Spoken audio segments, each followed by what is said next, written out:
live. Hi, everyone. Welcome to our JumpSearch talent show. Today, we are going to be doing a resume roast with our guest, Christina Qi. So, want to welcome her, and I'll make some announcements first. So, we'll start off with that. We'll get it out of the way, and then we'll make some intros. So, I know a bunch of people have been really excited about this webinar, and we're just curious, where are you coming from? And we also, second question is, we want to gauge where you need the most help in your job search. So I'm going to pop this into the comments section. And as a heads up, we have a 15-second delay. So we are going to be checking comments as you guys, if you have any questions, comments, we will be regularly checking it. If for some reason we're not able to get to your question during the event, we're going to go ahead and go through it at the end of the event too. So don't fret, but I will pop this into the event here.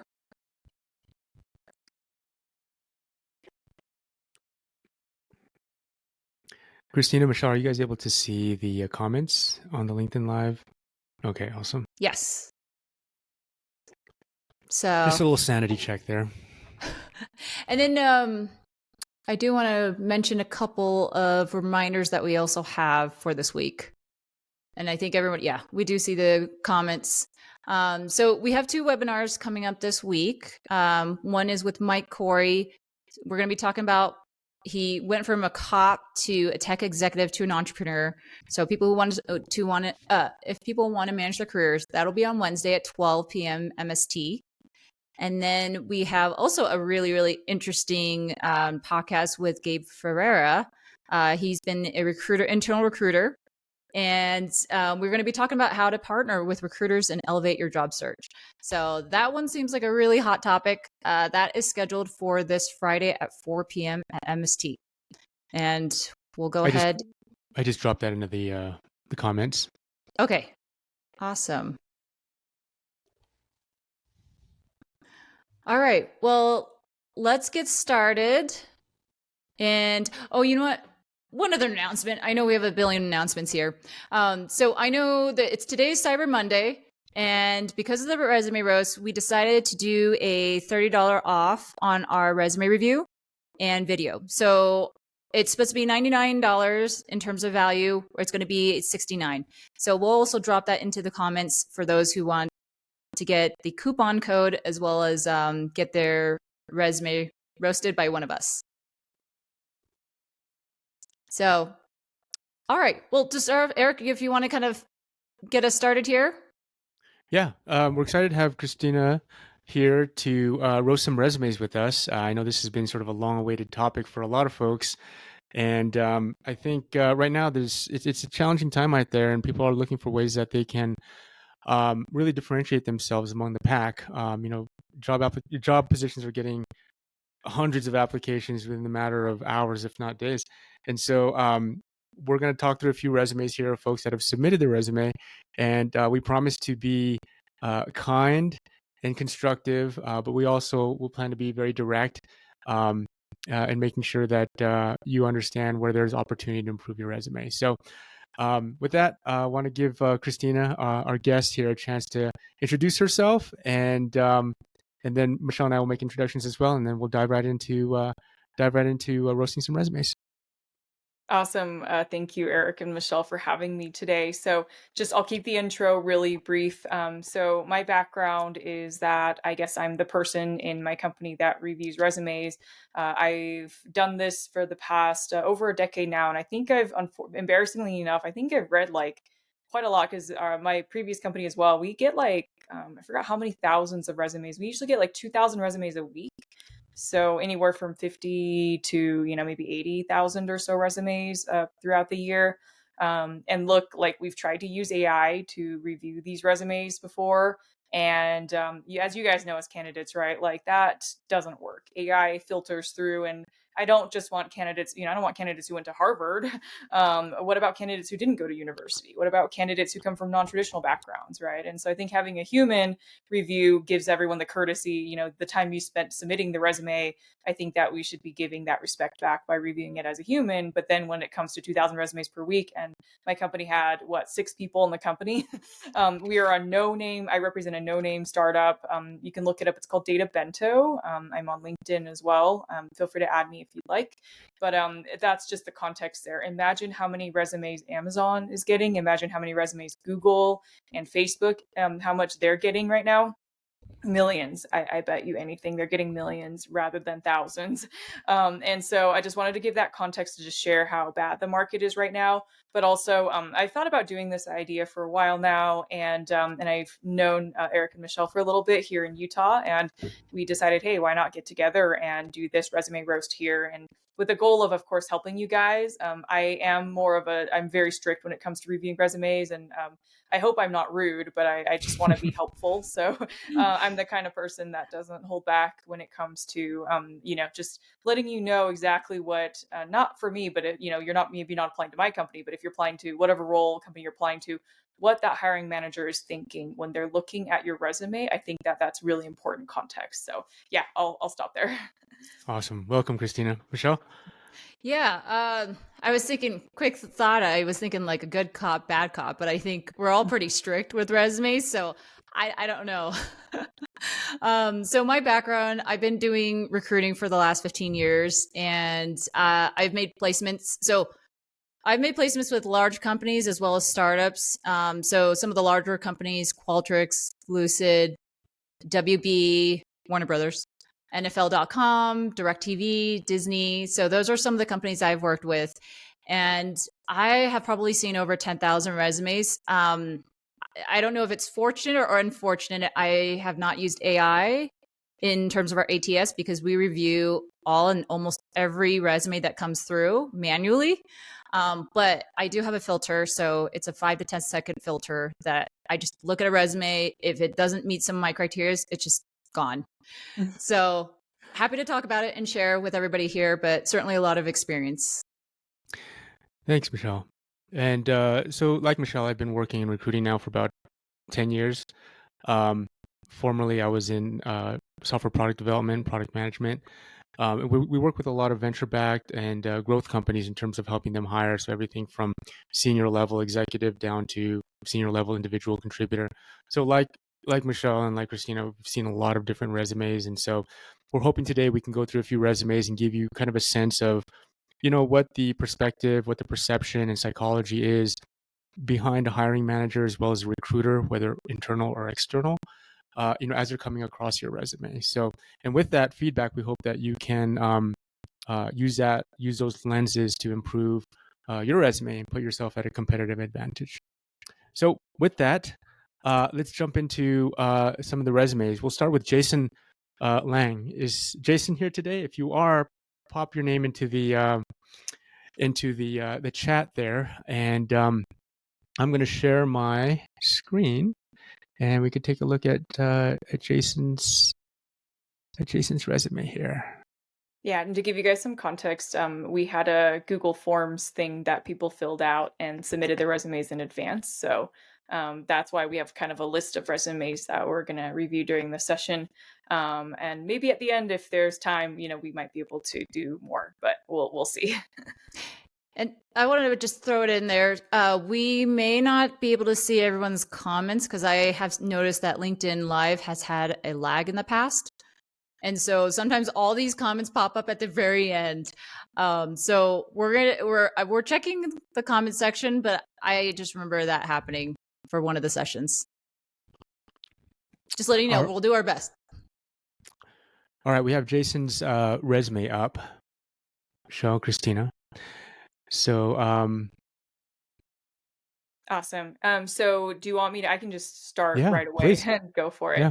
Okay, great. So, and just so you know, the context as well, we did let people write down what job they're seeking, so that way we can roast it properly for the role they're actually trying to obtain. So, Jason is trying to obtain a position in either policy or communications within an established organization that's dedicated to environmental or urban revitalization, is his ultimate goal here. So, in terms of looking at this resume here, so there's a couple of things that are actually kind of odd to me. One, by the way, the good news here is that the resume is actually pretty well. It's well written in the sense that I don't see, at least at first glance, I don't notice any obvious errors and typos. I appreciate that the styling is pretty good, actually. So that the dates aren't all over the place and jagged, that all the columns are well aligned, that the fonts are really well done as well. Like it's not, it doesn't stand out in a bad way. A lot of times people over design their resumes and then it actually looks ugly. And it's like one of those things where if you choose to spend a lot of time designing your resume, make it well designed, right? Don't make it ugly. And sometimes people actually make it look uglier and it actually hurts them in the end. I appreciate that this design is actually quite well done, actually, and really, really appreciate that. I will say there's a couple things that kind of don't make any sense to me. One is that here it looks like, Jason, you have a section on relevant experience, and then if you scroll down to the next page, you have a section on work history. And to me, those are the same things. I don't know about you, but I would be super confused looking at that. And then on top of that, your experience is kind of all over the place. Right? That's kind of true. I mean, you were an author, and then you're a concierge, and then you're a teacher, and then you're a book reviewer. You've been hopping across industries. Kudos to you for doing that, by the way. That's incredible. But that being said, what you're applying to, you should be catering your resume to, the job that you're applying to, right? So I would just remove some of those. Like, look, I was once a piano teacher, but I don't have that on my resume unless I'm applying to a music school, right? Like I wouldn't put that on my own resume because yes, it's experience. And yes, I learned a lot from that job, but that's not going to help me get a job in tech, right? So I would actually just remove all of those experiences. Trust me, it's not going to help you. It's only going to hurt. Unless you're applying to another cashier role, then yes, keep your cashier job. But I would just remove those older experiences and then also combine those two. It should be one timeline of your actual experiences and what companies you worked for and when, rather than, I would try not to divert too far from the typical resume like look, because that's what recruiting. When I'm looking through 2,000 resumes a week, right? I'm not going to scroll past page 3. I'm not going to do that, and so it just helps a lot to condense everything and remove those irrelevant experiences. I think that would be my number one feedback here. Yeah, and just to sort of piggyback on that, the you know Jason, when you're putting together your resume, you want to make sure that it's focused, right? If there's something that you're proud of in terms of your work experience, you could separate it out into a separate area where it has to do with extracurricular or personal or hobbies, because that can create surface area for conversation and give people ways to connect with you, and it could differentiate you. Just some formatting stuff here. The bullets, I would indent that a bit just to kind of make it a little bit easier to read. One of the things you want to do when you're creating your resume is you're trying to optimize for consumption, making it easy for the reader to read. And the people that are going to be reading your resume, at least initially, are going to be recruiters, right? And then probably afterward, it'll be somebody that's interviewing either a hiring manager or some sort of hiring authority. So you want to make it easy for them to consume, right? Um, I'm going to jump in here quickly. So Jay had a question about executive summary. I know a lot of people do tend to have a professional summary. Let me just highlight how I look at a resume. So I look at readability. So like what Christina was saying, if it's easy to read, it makes it easy for me to look at what I need to go to first. And the first two things I look for are the current company this person's at and what their title is. And that tells me, are they going to be a good fit for the role that I'm hiring? If I'm at a startup, I prefer to see people who are in smaller companies. If I'm in a bigger organization, then I prefer to see people that are at corporate companies. And then I scan really quickly to see the last 2 or 3 companies that they've worked at. So does it show a career trajectory? Does it show that they have relevant experience to the role that I'm looking for? So specifically with Jason, I would condense the relevant and work experience together. Make sure you put your most relevant experience at the very top. And I like the links, but I would caveat that by saying have maybe 3 to 5 links at max. We don't want to have too many things on your resume. I think, the phrase of keep it simple, keep it simple, stupid, is so relevant here. So resumes have to be really easy to read, has to be really simple. And so when a recruiter is scanning through this, just make sure it's simple. To answer your point, Jay, executive summaries, I don't read it. So that's why I'm kind of mentioning that with the work experience, I go straight over there and I just look at titles. And then from there, I look at their bullet points. So I actually skip the whole executive summary. If you want, I would put maybe 1 or 2 sentences. And if it's more than 3, bullet it. But that's about it. I wouldn't do any more than 3 sentences. Keep it simple. I 100% agree. I think in this case, less is more. If you think about it from my perspective of reviewing resumes, just so you know, every company uses what's called an ATS, an applicant tracking system, to be able to gather and review these resumes. And the screen you're seeing right now, literally right now, how short that is, half a page or so, that's what I see when I pull up, when these resumes, pull through one by one. And as I'm sorting through, this is what I see at first glance, by the way. It's just this. I don't see all 3 pages at once. I just see half a page like this. And so keep that in mind, that the most important content should be at the top. A lot of times, a lot of candidates think that I know this is TikTok advice now, which for me, I hate TikTok advice because it's always like unethical life hacks.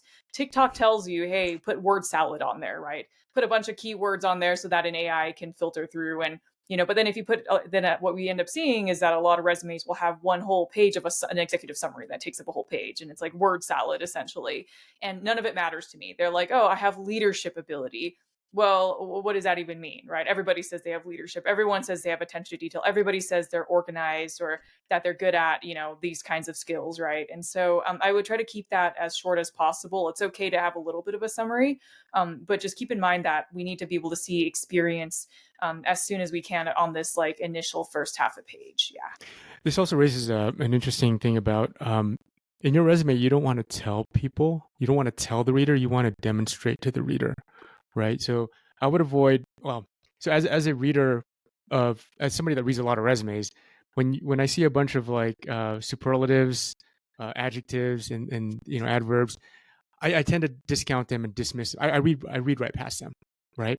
But if somebody's markedly demonstrating that they used, for example, a skill to deliver on some sort of accomplishment, that's really meaningful. So I don't want to hear like, I'm the best, whatever, I'm the best software developer. I want to hear that you built X, Y, and Z that accomplished this.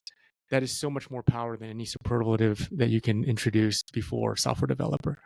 I was going to say, I see a lot of accomplished 15 plus year leadership driven to build great teams and detail oriented. Take those all out.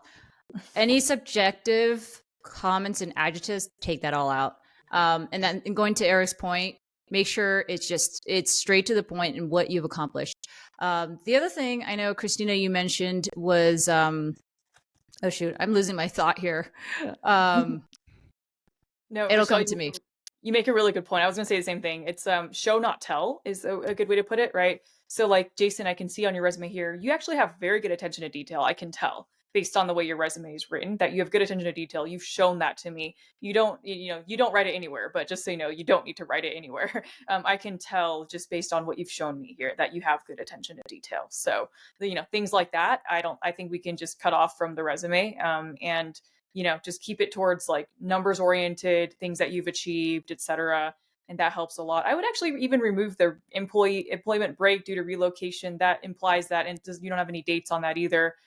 That implies to me that you're currently on break right now, and there's no timeline for that. I would just even remove that. You've had so many different jobs, and Again, less is more though. I would definitely get rid of the, when you have all these jobs, right? Imagine during the interview process, the interview is going to be like, okay, start from the very beginning and tell me about what you did in, 2001, right? And then you're going to have to explain, oh, I was a cashier here. I was, I was teaching here. I was doing this. And the thing is, like, not that none of that is, that relevant, right? And an interview can be, might be 30 minutes long. It might not be that long. And so I would definitely keep it shorter. And then if they need your full employment history, then you can share that later on during the interview process, but everyone will understand, like, so long as you put your graduation year and when you graduated, they'll have a sense of kind of how long you've worked already. But they don't need to know the little details of every single job and, side gig that you've done, or every single, even like online courses, like they don't really need to know about those half a day, courses that you've taken and certificates and stuff, unless it's relevant to the role that you're applying to.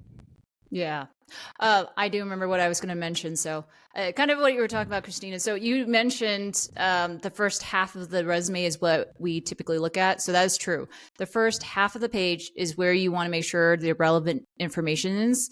Any more than 2 pages, I don't look past. So, I would, if you have a long resume, up to 3 pages. If you have a short resume, I would do it to 2 pages. Don't try to squish everything into one. Yep. Yeah, I would add to that too, because as a recruiter that's looking at trying to get their stack of resumes from 500 down to 50, down to 5, right? Your resume is going to be looked at in different ways. So going from 500 to 50, kind of like what Michelle said, the recruiter or the sourcer or even the hiring manager maybe just trying to get down from 500 to 50. So they're just going to scan your resume. But once you're at 50 and you're trying to get down to 5, right? They're going to be looking more intently at your resume. So your resume will be looked at in different ways depending on where it is, depending on which stage it's in, right? And then to Christina's point, when they have you in an interview and they're sitting with you, and sometimes they'll have your resume printed out, they might just scan your resume and they'll just pick one bullet point out of your resume. Sometimes people do this, and they'll be like, "Oh, hey, so Dave, tell me about your experience here," and they'll just zero in on something. So if you have stuff on your resume that's not relevant or it's not furthering your candidacy for a given position, I would remove it, because it'd be very distracting at any stage throughout the process. So, shall we move on to the next one? Yep. All right. So our next, thank you, Jason, for sharing your resume with us. We appreciate it. Hopefully the feedback is helpful. All right, so now we have Jay Myers, and I'm going to share his resume here. Give me 1 second. And I know Jay is on here. All right, Jay's here. Okay, Jay. There we go. Awesome. And then to give some context as well, it looks like you're seeking a position in the life sciences area, life sciences quality associate director position. That's great, by the way. It's really good when you know what you want and you're very specific about it. That helps so much in terms of, catering your resume exactly for that kind of role, which is really good to know. And also just good in general when you know what you want in life. So cool. I guess I'll go first, maybe upon first glance. Again, good attention to detail, pretty well organized resume in general.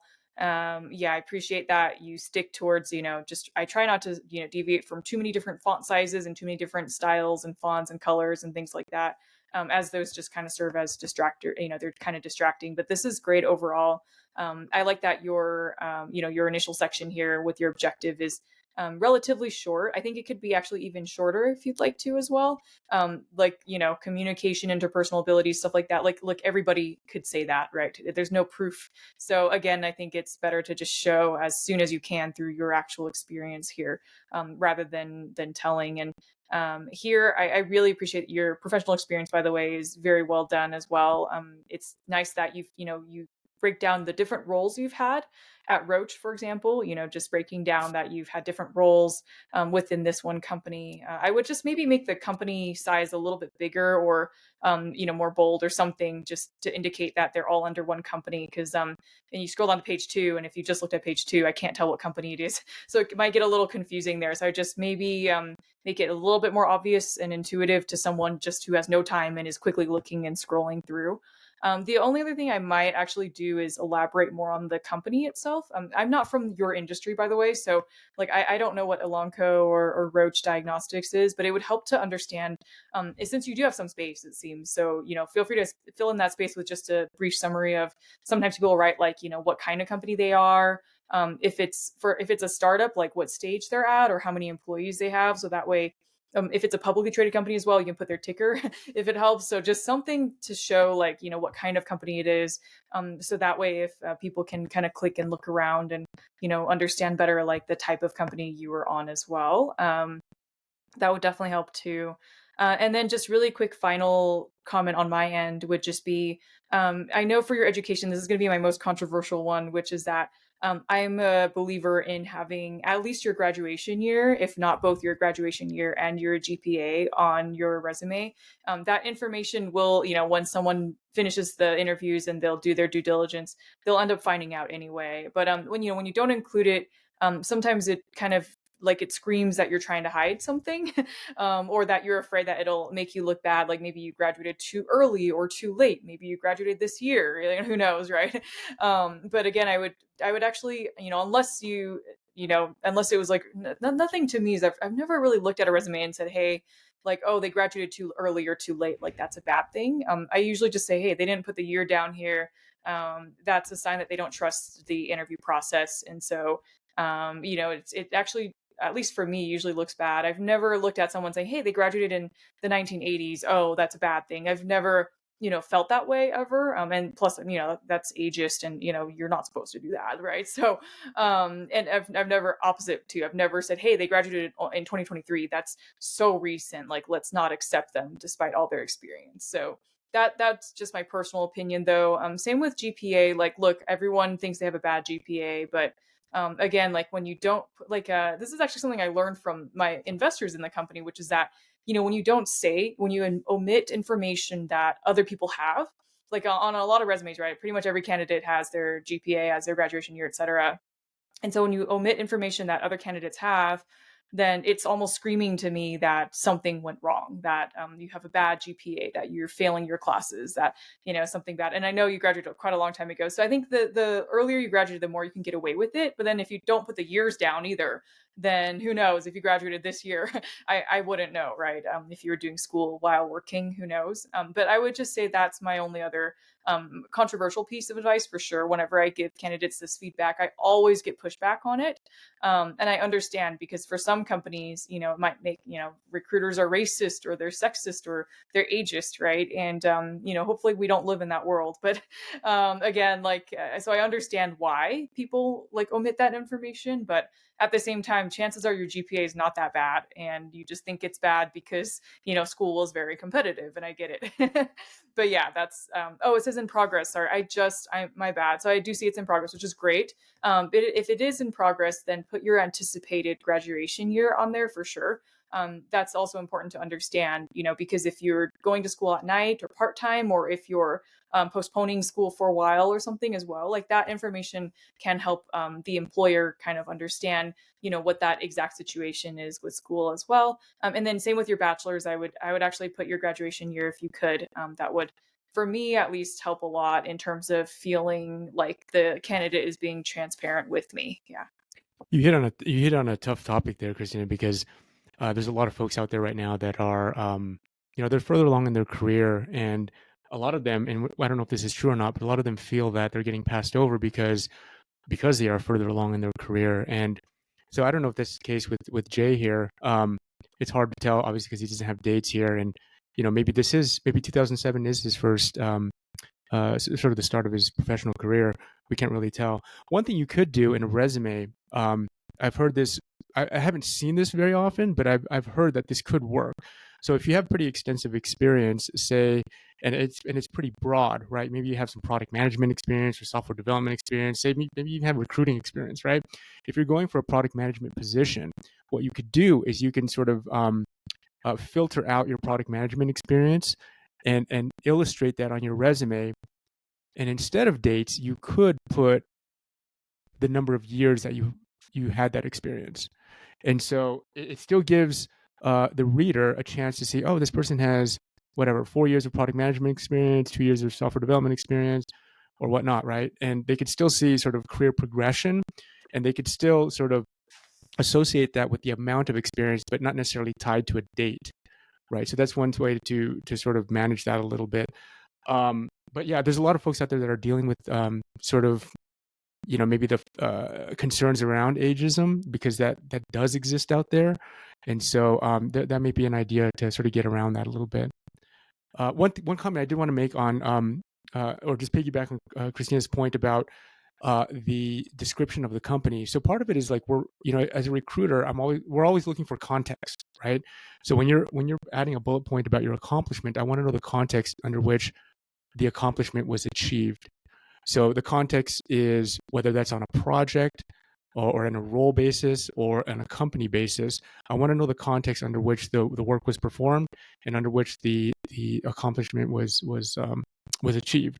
So having some context around the company as far as like the size, its maturity, its stage of growth, that's really helpful, especially if you're looking to go work for like an earlier stage company. Like Michelle mentioned earlier on, we are looking for folks typically that are coming from similar kinds of companies in terms of growth stage. So anyway, that could be really helpful.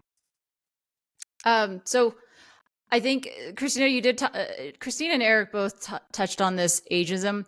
So it does exist. I don't so much try to discriminate on that, but just letting you know people do. And so that putting the dates is really tough. The recommendation I would have is, of course, if you're in progress, put in progress, estimated this date. That way we know that you're getting it done. If you graduated, I would say a long time ago, I would remove it. It's just one of those things where people make these assumptions and it's tough. I think Jay has done a really great job with like structuring and the content in his resume. It feels like he's put a lot of thought into it. It's easy to read. Just a few pointers here. I would move the date to the very right. Makes it a little bit easier to read. There's a couple of bullets that said consistently improved, or it was more, consistently achieved. I would put some sort of, what was it? What did you achieve? So I put a little more specifics in it. Facilitated. I've talked specifically about what you did to accomplish. So built rapport. What did you specifically do to accomplish that? Maybe that reduced the time in terms of people that got together and made a decision. Maybe it was a 2x or 3x turnaround on the projects. So I would be really specific about the accomplishments. Other than that, I mean, I like this resume. The quick feedback on maybe just more formatting, you could probably just remove the lines underneath, the little line there. And then the blocks with the, this is just a formatting thing, but I would do it a little bit more simpler. So when you have the blocks of the red and the gray highlights, I would try to do a little bit more of a simpler format, similar to the first resume that we reviewed, just to make it a little bit more up to date. Yeah, my general advice on formatting is always like one font. Try to keep the sizes relatively, have one kind of header, two different types of headers maybe, and that's it. And then avoid any kinds of design unless you are applying for a design job. And so for this as well, you're right. I think those sections there with the formatting, they do come across as a little old school for some reason. And that's just, again, me judging, and I'm not a designer. But yeah, I would just avoid any judgment like that by just making it as simple as possible and removing any colors and, just making it very make the words and, what you've done and achieved stand out for itself and go from there. Yeah. Yeah, I'd second that as far as old school or design. This kind of stuff right here, it does scream old school. These kind of dividers here were pretty popular about 10 or 15 years ago. Yeah. You don't see it very often. I don't see it very often. Yeah. And I do like the key competencies that goes straight into what, Jay has done. So I think that's really helpful.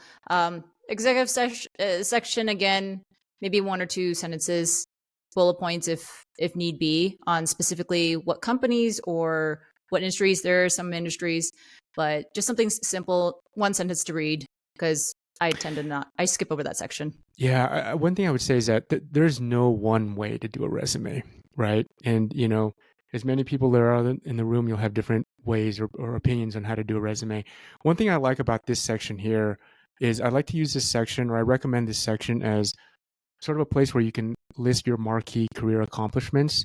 So maybe 3 bullet points that are hyper relevant to the job that you're applying for, right? Because this will catch the reader's eye, and it gives you just it's just 3 bullet points that you can modify on a per job application basis. So it's not like you have to go and revamp your whole resume for each job application. But if you just use this section up top, just 3 bullet points that are hyper relevant in terms of your accomplishments as they're related to the job that you're interviewing for, that'll really be really be sticky for the reader. Yeah, overall, very well done, by the way. Like, Yeah. I Yeah. love that your background and experience matches exactly kind of what you're looking for. You have your resume tells a story and speaks for itself. And, if I was reviewing it, I would overlook, like, look, if you don't have a graduation year, don't have your GPA, whatever, I'm willing to overlook that because your experience speaks for itself, which is a really, really good thing. So, yeah. All right. All right. Awesome. Shall we move on to Audrey? So Audrey is next. Let me stop sharing this. I've got this Awesome. multi-display.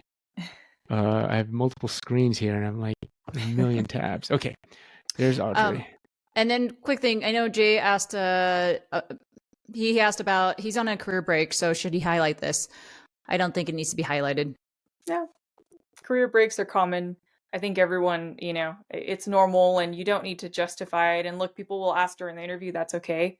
But yeah, I think so long as it's not like a 2+ year, if it's like multi-year gap on the resume, then maybe people might be a little curious. But again, I think it's okay. It's become a lot more normal these days to take a career break for any reason. So yeah. And if it's, Awesome. yeah, and if it's a long career break or there's breaks between your resumes, you can always just list the year. I don't personally like it. I like to see the months, but if you get to a point where you have a huge break, then sometimes people list their years, 2020 to 2023. Yep. Perfect. So Audrey, welcome. So at first glance, it looks like your resume is the opposite in terms of formatting. You've done the bare minimum, which I actually appreciate, by the way, that this is like as bare minimum as it gets, but also I do like, I think the words come across and it's speaking for itself. There are a couple of things I would probably do. I'd definitely make your name a little bit bigger, just so it just stands out a little bit better. And then actually, I do notice typos in your resume, and that is an absolute deal breaker for me for a lot of roles, depending on what you're applying to. Let me just see here what the notes. Seeking a head of product role, you're industry agnostic, B2B SaaS, Series A or B. Yeah, I would definitely say, like, if you're seeking a head of product role, I would definitely go comb through your resume one more time, clean up all those typos, because I can tell you, as soon as I see a typo in professional experience, I'm going to reject you right away. I'm not even going to look at the rest of your resume.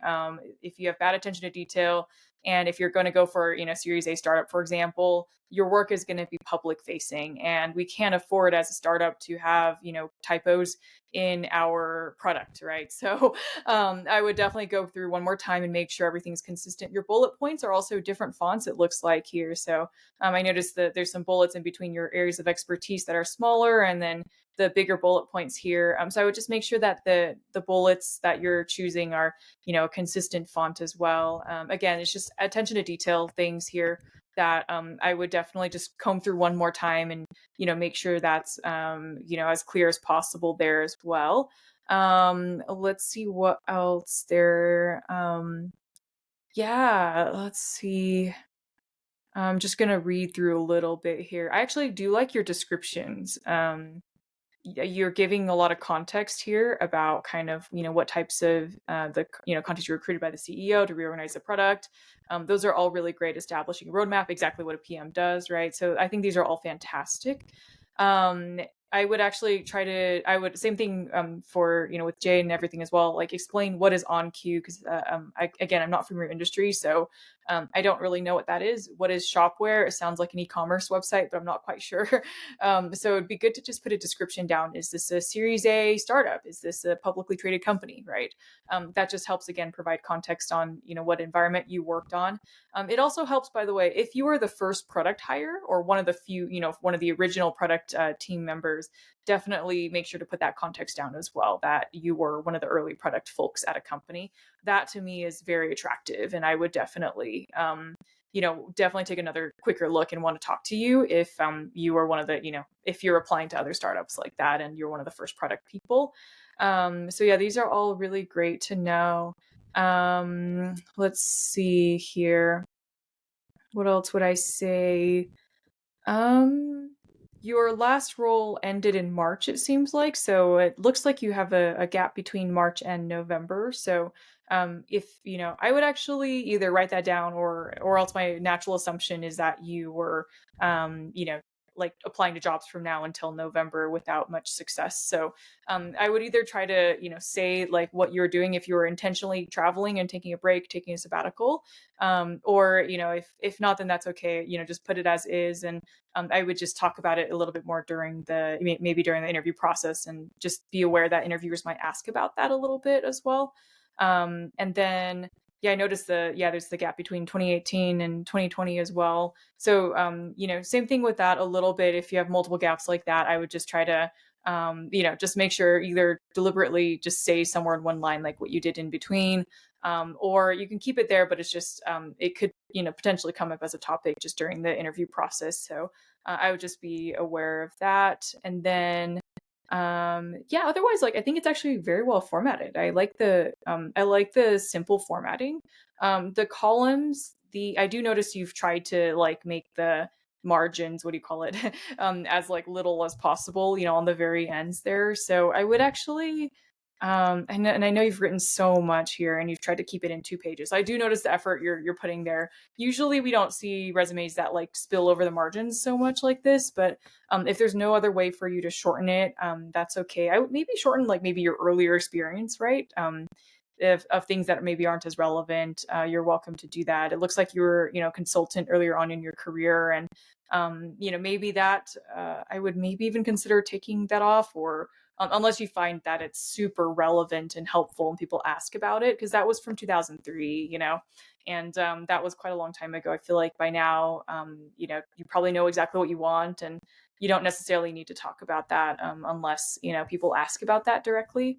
And then in terms of education, yeah, I think again, same thing. It's like it's always recommended to put your graduation year and your GPA, but again, if you graduated quite a long time ago and if you feel like it'll hurt you, then again, your resume is one of those that I think the words and your experiences, they speak for themselves and they overshadow any kind of education that you had back in the day, right? So or recently, I don't know when when you did your education. I'm assuming it was either a really long time ago or was really recent, just because you didn't put it on here. But again, like I would always recommend it just because it's transparency. People always find out during the process anyway, right? At some point, might as well just put it there. But it's okay. It's fine if you don't. It's not too big of a deal breaker for me. The big deal breaker is the typo for sure. Yeah, if there's any gaps too, just to echo what Christina said, when someone's looking at your resume, they're going to have natural questions, right? Because your resume is not going to answer everything, but the obvious things are gaps. So if you can just give a quick nod to, you don't have to give a long, elaborate explanation, but if a quick nod as to why there was a gap, that could alleviate some of the concerns that a person might have when reading your resume initially. Again, when your resume is being evaluated or looked at, it's being consumed at different checkpoints, right? And so anything you could do to minimize, but you don't want to go too elaborate in terms of, you don't have to address the entire question, but just alleviate a little bit of the concern or question. It would be helpful. I'll throw in my thoughts. So I think, Audrey, I love the accomplishments. So there's a lot of like 42%, 3x increase, 74. There are a lot of numbers, which to me, that tells me that Audrey has had a lot of accomplishments. And that tells me there's concrete details. It's not just I'm a well-accomplished executive or I'm a well-accomplished engineer. I think, and these might just be little things, but really it's just a formatting. Audrey's name could be moved to the middle, make it a little bit bigger, just so we know it's her name. Areas of expertise, I would even just put it one sentence. If you want all the bullet points, I put 2 or 3 columns of bullet points. That way it's just easy to read. And then I would shift the title under, or well, above the company, or you could put it on the like head of product, comma, on Q, and then the date on the very right side. So I think that's just a readability thing. The other thing I would say is for each company, I would reduce it if you could get it to 4 to 5 bullet points max. That would be ideal because it's a lot of information. It's great. I feel like you've accomplished a lot, but I also it's a lot to read. So if you can delete at least 2 or 3 of these bullet points in each company, and especially at the very bottom, what Christina was saying, that would be really helpful because at the very end, people don't really care so much. Especially if it's not relevant to the role that you're applying for, you can remove those. The less is better. But I do love this resume. I do love the content in it, and yeah, I think it's great. So Yeah. I agree, by the way. The areas of expertise, like, things like business acumen or communication, like you've seen by now, right? During the session, everybody puts that. And by now, it just doesn't mean anything when everyone says they have business acumen. You've proven it by, with your bullet points below, by the way, that you have really great business acumen, and I trust and yeah, believe you.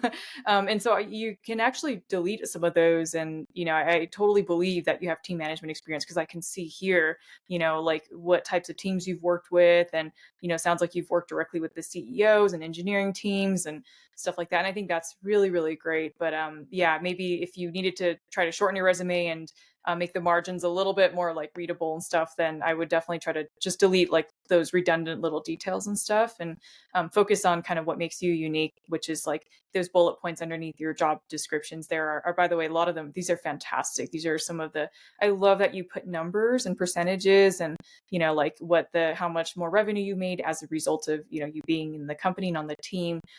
That is really, really great. So really appreciate all of the, how much attention to detail you've really put into, just making sure that you really stand out in terms of what you've actually done on the job. Yeah.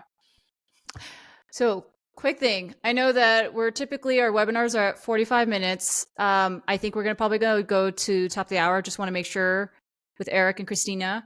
The other thing is, it seems like everybody who RSVP'd is here, meaning we are pretty much over what most of the times when we have attendees, it's about a fifth or half or a third. And so this seems like we have 47 attendees. So that tells me this is a very, very hot topic. Everybody's on because they want to know what to do on their resume.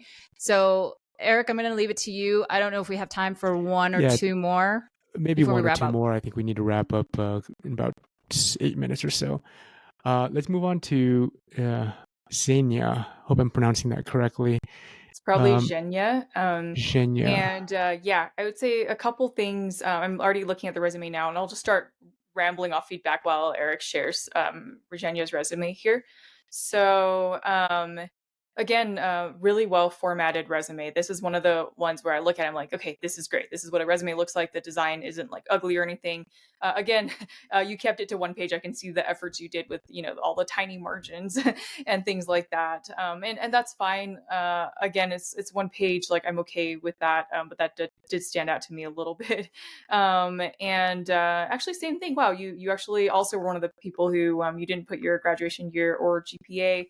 Again, up to you, but it's just something that I personally just recommend because the people who do include it, chances are like they have an edge, right, over those who don't. And so statistically, like that's just something I would highly just think about. I like your sections here actually as well. And, with, let's see, product leader, analytic communication, leadership skills. I might even consider maybe removing some of that and maybe just putting like what kind of job you're trying to find and what you're focusing on. Let me just make sure to read here. You're seeking either senior to lead product manager role for B2B product at a medium to large company. And your areas of interest are health, mental health, and personal growth. Okay, great. This is also great. I'm glad that you know what you want. So I would potentially maybe even put something like that at the top as well. And that way you can focus your resume on kind of what you've done in the past and these various experiences here. Again, this formatting is very well done, by the way. Like everything is relatively consistent. I like that you bold, the areas that you feel like you made a really big difference in, which is great. And that you have percentages and, actual like impact that you've made. I think that's also really good too. Let's see what else stands out here. I will just say, like, during the interview process, definitely just be prepared to answer questions on like, hey, why did you leave your most recent job? You're only there for a few months, right? So just be prepared to, answer that question. And then same with maybe your last couple jobs as well. People always ask like, hey, why did you leave this job? Why did you leave that job? What are you looking to do next? And so I would definitely just be prepared to just answer those. But yeah, otherwise, like, again, I would remove things like influential leadership, right? You've proven that. Maybe instead, I would spend more time on the bullet points below on not just about client earnings or, the percentages, but also context, right? Like, what is Focal Systems? What is Enjoy? How many people work there? What does your team look like? Who were you hired by? Who did you directly work with on a day-to-day basis? Those contextual questions those are questions that definitely someone's going to ask you during the interview process. Like, how many people were on your team and what team were you a PM of? Right? Because I know that some companies might have multiple types of teams. Were you a PM on like a more engineering team or on a marketing side or on, some other kinds of teams? And so I would definitely try to be more specific about that as well, and give more context. And you can actually expand upon those with a little bit more bullet points, and go from there. And then also, the only other thing I would say is like, it's okay to go actually over one page. I don't mind reading a 2-page resume. And so, yeah, feel free to like explore maybe doing that as well, if that means, if you're allowed to expand upon more things in your resume as well. So that does help. 1-page resumes are good for if you're a student. If you're a student and you don't have any full-time working experience yet, then 1 page is definitely what college counselors would recommend to you. And that makes a lot of sense. But here, you're a senior product manager. You've had many, many years of experience. So you can definitely take the liberty of having more than 1 page. And I will definitely be okay with that. So, yeah. Oh, go ahead, Michelle. Oh, no, I was going to mention that Pranathi had that same question about the adding context about the company and how much to emphasize that. So, Christina, I like how you did answer that question. I would, and I know that Xenia, you did put it in here a little bit with the there's a little bit like a sentence there that talked a little bit about I can see it's commerce, or there's a little bit about cloud-based communication. So I think that's a good enough background on the company. I wouldn't put a ton of information other than, if it's a B2B, B2C, e-commerce, AI, healthcare, anything that you're going after, I would have those descriptions under the company. So I think this is great. Yeah, as a recruiter, when I'm looking at a resume and I'm not familiar, like if the company is not a household name and I'm not familiar with the company, my first question is, what kind of company is this? Who are they serving? Is it product? Is it a service-based company? Are they a VC-backed or a growth kind of company? What's the environment under which they're sort of working, right? I like this where it says, like for example here, led development of B2B inventory tools. This sort of one-liner gives me some context for, how Xenia accomplished, delivered on these accomplishments. So that's really helpful for me. And then I like how this section down here, there's multiple titles. So it shows some title progression within the company. And, the bullets were broken out under 2 subsections under each title. So that's really helpful. I like that. Also, I like this part where it shows that the company was acquired. So that might have been some impetus. Again, you're not fully explaining why you moved on in October 2018, but there may be some correlation there, or causation between the acquisition and you're moving on. So it gives me some sense, right? That's contextually kind of helpful. Yeah, really quick comment as well I forgot to mention is, for me personally, on my own resume, I put US citizen on my resume at the very top, like next to my phone number and my, LinkedIn and my email and stuff. I literally put a next space and I put US citizen. And the reason why is because, again, visa issues. Recruiters are racist. Just, make that assumption that companies, when they look at it, if you have for me, I have a foreign sounding last name. with a Q, in it. And because of that, it's really important to give context to recruiters that I do not require. I've had a lot of recruiters, back when I was applying to internships and jobs and stuff, the first thing they would do is call me and be like, hey, do you require a visa? And I'd be like, no, I don't. Why do you ask? And they're like, well, your last name, like, and also, Christina, what's your real name? And they would try to get my Chinese name from me. And then they find out my name on my passport is Christina. It's my legal name. But just so you know, like, those issues will come up for those of you who have any kind of name that, like mine, where my last name just sounds completely non-American, completely foreign. So for Zhenya, I would actually say the same thing, where if it's any kind of, not to be, again, this is just from a recruiter's perspective of, if Zhenya is the shortener of Yevgeny or Yevgenia, I would actually, maybe put the, your actual, like, depends. Some people put their, their full name and then they put the nickname in like brackets instead, and that's okay as well. But just FYI that depending on the kind of role you're applying to, that some companies might try to like look you up and be like, well, this person doesn't exist in the system, and because they, like for me, it would be like if I had a Chinese name that was my legal name, right? Then they would be like, go by your Chinese name instead. But yeah, I just say that because I know that Zhenya is usually a nickname and that it's usually short for a name like Yevgenia. So I would maybe consider like putting Zhenya in brackets and then putting your, your legal name. If Zhenya is your legal name, then great. But yeah, just wanted to let you know that as well. That's something that I just personally do. I put U.S. citizen, or if you hold a green card, green card holder, right? That way, because some jobs just don't, sponsor visas at all. And I think that's just an important logistical point that people should know and be aware of, is if you have a foreign sounding name, like, just put your citizenship status like on your resume if you can. All right. Awesome. We're bumping up against time here, so I'm going to stop sharing. And I want to thank everybody for joining us today. We plan to make this a series where we'll do this on a regular basis. And I want to thank you, Christina, for joining us and helping to lead the conversation here.